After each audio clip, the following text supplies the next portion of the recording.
Вы знали, что Познань Дэнс знаменит по всему миру, и фанаты Манчестер Сити его копируют? Или что Рога Свято-Манчински охраняется так же, как французское шампанское? Это еще больше далее в выпуске. Когда мы думаем о Польше, мы представляем всю ее одинаковой. Но если приглядеться, это не так. Польша — это мозаика регионов, каждый из которых имеет свою историю, свою душу. Добро пожаловать в цикл путешествия по польским землям. В каждом выпуске мы будем путешествовать по одному региону, его истории, культуре, традициям, местной еде, менталитету и диалекту. Вы узнаете, где живут кашубы, кто такие гуралы и почему в Познани картошку называют пырами. Первая остановка — Великая Польша, либо Великопольска, колыбель польского государства. Великая Польша расположена в западной части страны. Площадь региона около 30 тысяч квадратных километров, население свыше 3,5 миллионов человек. Исторически Великая Польша охватывает территорию, которая сегодня в основном соответствует Великопольскому воеводству, но также частично включает в себя земли современных Любского, Западнопоморского, Куявско-Поморского и Поморского воеводств. Три города, три леса Великой Польши. Гнезно — колыбель польского государства. Калиш — древнейший город Польши, упоминаемый еще Птолемеем II, первая столица Великой Польши. Познань — современное сердце региона, один из крупнейших городов Польши. Легенда гласит, три брата — Лех, Рус и Чех — отправились искать землю для жизни. На закате Лех увидел белого орла, взмывшего в небо над гнездом. Он принял это за знак судьбы и решил основать здесь свой край. Так родилось Гнездо, от слова «гнездо», что значит «гнездо». Белый орел стал символом Польши, а само место вошло в мифологию как точка отсчета польской истории. Но за мифом стоит реальность. Именно здесь короновался первый польский король Болеслав I Храбрый в 1025 году, то есть ровно 1000 лет назад. Он возложил корону на свою голову в Величественном кафедральном соборе Гнезно, заложив традицию польской коронации. Калиш. Символом Калиша, а вместе с ним и всей Великой Польши, стал герб с черным быком на красно-белом фоне. Мощный образ воплощает силу, выносливость и связь с землей. Калиш знаменит не только своим гербом. Это один из древнейших городов Польши с историей, уходящей глубоко в античность. Первое упоминание об этом городе мы находим еще во II веке у Птолемея под названием Калисия. Калиш был важным пунктом на янтарном пути, соединявшем Балтику и Древний Рим. Со временем превратился в важнейший центр Великой Польши, сначала торговый и культурный, а затем и административный. Познань — это город, где прошлое дышит на каждом углу. Его герб — белый орел на красном фоне, символизирует силу, независимость и вековую преемственность региона. Этот герб, уходящий корнями в глубокую историю, сегодня является современным символом Великопольского воеводства, олицетворяя независимость и преемственность региона. Познань с самого начала играл ключевую роль в христианизации польских земель и формировании централизованной власти. После коронации Болеслава Храброго в Гнезно Познань остался сильным политическим и экономическим центром региона. Во время разделов Польши город оказался под властью Пруссии, но именно здесь упорно сохранялся польский дух и идея независимости.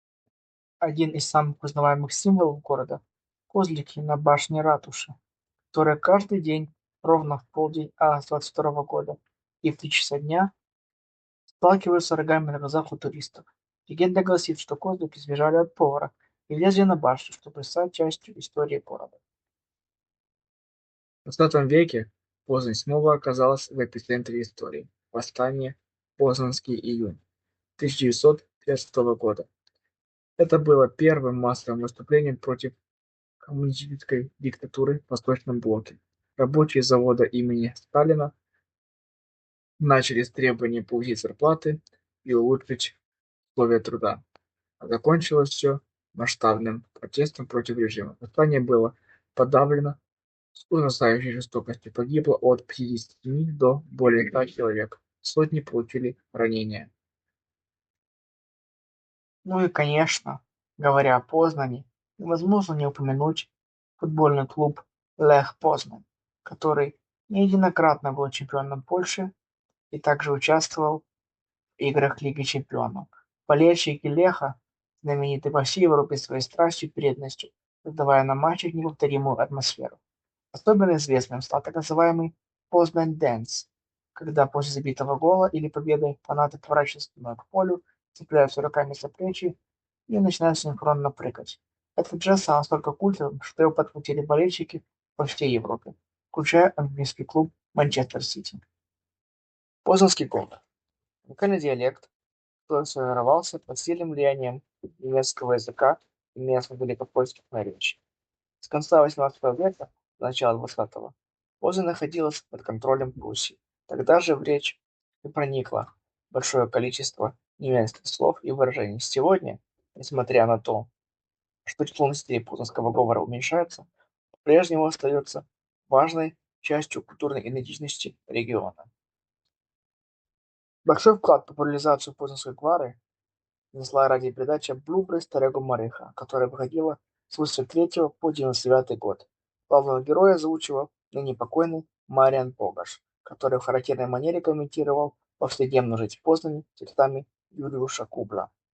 Если хотите познакомиться со Старым Марихом поближе, отправьтесь на улицу Пувейскую, где стоит его памятник. А вот и краткий словарик познанской гвары, то есть познанского говора. Картошка – пыра, по-польски ziemniaki. Трамвай – бимба, по-польски трамвай. Дворняжка на гваре будет кейтер, по-польски будет кундель. Сигарета по-познански будет чмик, по-польски будет папирос. Деньги na gwarie budут bejmy, po-polsku pieniądze. My w Poznaniu nie mówimy. Gadasz coś pod nosem, jakiś rozszczepany jesteś. Zobacz, jak tu wygląda. W Poznaniu mówimy? Tej, blubrasz coś pod nosem, jakiś szałaputny jesteś. Weź te swoje klunkry stąd, za jaka tu jest gemela. Вкус Великой Польши. Рогалик Святого Мартина или рогаль Свято-Мартинский. Его начинка должна состоять из белого мака, ванили, сжженных фиников или инжира, изюма и сливок. Рогалик покрывают сахарной глазурью и посыпают молотыми орехами. Его готовят раз в году, 11 ноября, День Святого Мартина, День независимости Польши.